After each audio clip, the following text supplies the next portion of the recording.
Vous écoutez Samedi de lire avec l'auteur invité d'Amélie Boivin-Enfield. Je suis toujours accompagnée de l'auteur Edsa Paventi. Et Edsa, j'aimerais ça qu'on parle de ton roman, ton petit bébé qui a été lancé il y a quelques mois, Les souliers de Mandela. Est-ce que tu veux un peu nous raconter c'est quoi l'histoire des souliers de Mandela? L'histoire des souliers de Mandela, c'est surtout l'histoire de Fleur Fontaine, une jeune dans la vingtaine qui arrive en Afrique et qui est plongée en plein tumulte d'une grosse peine d'amour.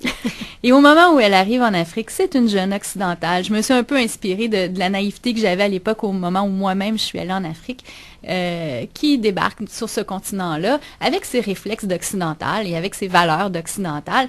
Et tout à coup, tout son monde se voit chamboulé parce que elle est dans un univers qui correspond en rien à ce qu'elle a connu jusqu'à présent dans sa vie très douillette, où elle a été pas mal gâtée, elle a vécu une petite enfance très confortable, elle a eu la chance de commencer à travailler à la télévision, de gagner des gros salaires rapidement, alors qu'elle est encore jeune. Et c'est le choc de cette personne-là et de la rencontre qu'elle vit avec des gens, comme j'en parlais tout à l'heure, qui vivent avec à peine 1 ou 2 dollars par jour, qui n'ont pas toujours accès à l'eau courante, à l'électricité. Alors, les souliers de Mandela racontent la transformation de Fleur tout au long de son séjour en Afrique du Sud, et c'est mis en parallèle avec tout un pays qui apprend à se reconstruire après la fin de l'apartheid. Alors, c'est Fleur qui, elle, apprend à se reconstruire de l'intérieur, qui a été meurtrie, blessée. C'est la première fois que ça y arrive dans sa vie. Souvent, comme nous, les Occidentaux, ça peut nous arriver très tard dans notre vie. Alors, elle apprend à se reconstruire au rythme d'un pays qui apprend à se reconstruire. Et on alterne aussi avec des souvenirs qui se sont passés dans son passé ici en Amérique du Nord. Oui, parce que, c'est sous forme de flashback. Grâce au flashback, on apprend un peu à reconstituer ce qui s'est passé, ce qui l'a mené en Afrique du Sud. Et ça sert aussi de contraste. J'ai beaucoup travaillé les contrastes entre la chaleur de l'Afrique, le mode de vie très spontané elle repense à l'automne, à l'hiver du Québec et tous ces petits rituels laissés en plan là-bas qui sont très différents de sa vie en Afrique du Sud. Alors, c'est aussi un travail de contraste. Et les gens que Fleur rencontre justement en Afrique, est-ce que ce sont des gens qui ont réellement existé? C'est une excellente question. Il y en a beaucoup que oui. Ah oui? Il y en a qui ont été inventés parce que ça demeure, c'est pas un récit de voyage, hein, ça demeure vraiment un roman pour moi. Il y a bien des scènes qui ont été inventées. Le personnage de Fleur, c'est pas de l'autofiction non plus. Le personnage de Fleur, c'est pas moi. Par contre, il y a des personnes, moi, que j'ai rencontrées dans ma vie qui m'ont profondément bouleversée par leur humanité, par leur histoire de vie aussi. Et puis eux, j'avais envie de les faire revivre à travers des personnages que Fleur rencontre tout au long de son séjour en Afrique du Sud. Donc, il y en a qui ont déjà existé. Et c'est pour ça d'ailleurs qu'avec le livre, après, j'ai eu envie de prolonger l'expérience du lecteur, puis j'ai eu envie de faire un blog. La manière dont je l'ai imaginé, c'est que ça allait être Fleur qui allait créer un blog. Qui allait mettre ses photos de voyage, mais en réalité, je me suis servi de photos que moi j'avais prises quand j'étais allée là-bas, de paysages, et de certaines personnes qui ont réellement existé, qui ont inspiré qui ont été l'inspiration première des personnages que Fleur rencontre. Mais ces personnes-là, on peut voir leurs photos sur le blog. Donc, on peut voir qui est vrai, qui est inventé. C'est vraiment très, très bien fait, le blog. Moi, je suis allée jeter un coup d'œil hier. Et c'est le drôle comment elle te présente aussi, Fleur. Oui, Fleur parle de son auteur. C'est vraiment, le blog est écrit par le personnage. C'est le personnage qui tient le blog. Puis à un moment donné, elle fait, en passant, si vous êtes curieux de savoir qui m'a créé, qui m'a inventé, ben c'est elle. Mais est-ce que les gens qui sont des gens qui ont réellement existé sont au courant, qui sont dans ton roman? Est-ce que tu as gardé contact avec ces gens-là? Mais malheureusement, dans les gens qui vivent dans les townships, c'est un peu impossible. Parce que là, je crois que ça a dû changer dernièrement, mais à l'époque où j'étais, il n'y avait pas du tout d'Internet, il n'y avait pas de téléphone. C'était très difficile de garder contact, en fait.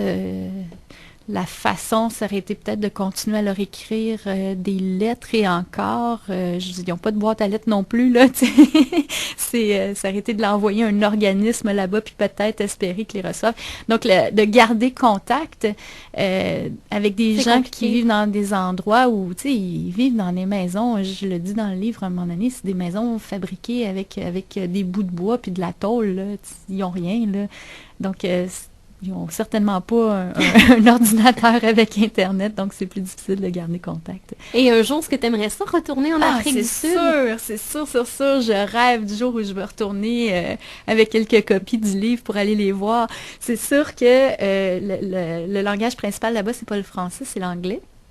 Et dans les townships, ils vont parler souvent des langues tribales, en particulier le Kossa, j'ai fait avec le petit claquement comme ils font, et le Zoulou, c'est les langues les plus populaires. Donc, ils pourront pas lire le français, mais juste de leur dire « vous existez dans un roman », j'imagine que ça pourrait être tellement une belle histoire à leur raconter. Puis mon autre rêve secret, là, un film. Ça serait d'en faire un film. Ben, j'ai eu la même idée. Moi, en le lisant, je verrais tellement un film avec ce roman-là. Mais je suis vraiment persuadée que c'est sûr que mon background de scénariste a dû m'influencer quand je me suis mise à l'écriture du roman, qui était mon premier roman, parce que, bon, je suis habituée d'écrire des images.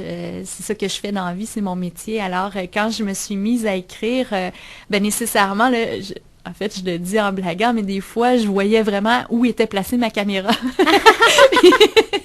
Puis, de quel point de vue je tournais, puis en quelle valeur de plan je le tournais.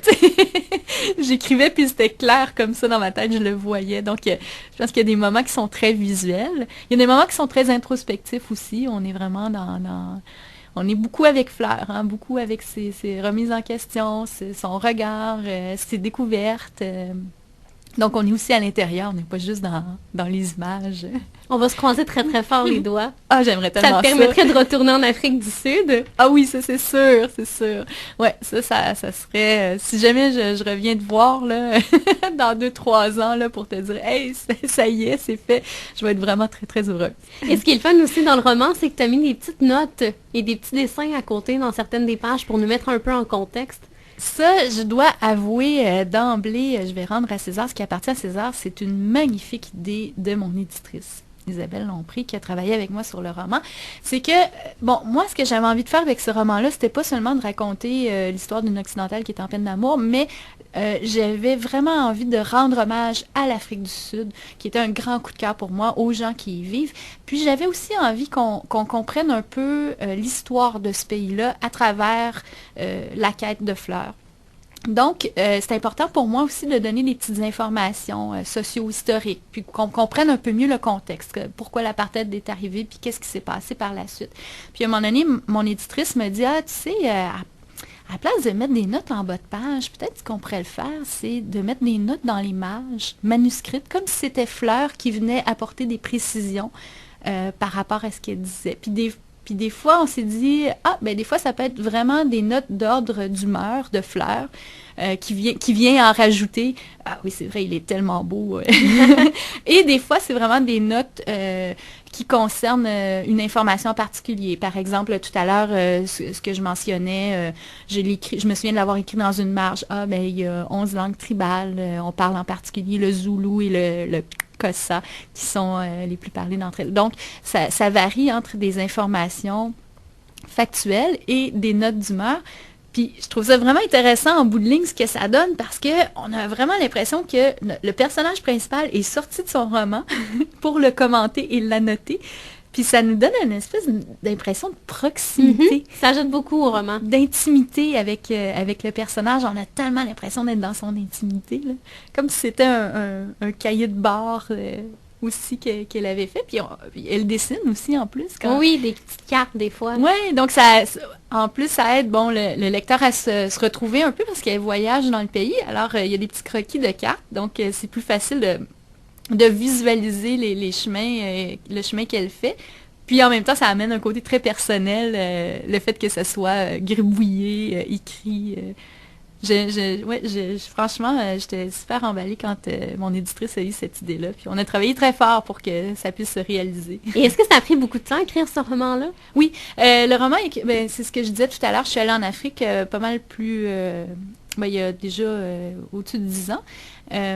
Donc, pourquoi ça a pris autant de temps? C'est assez simple.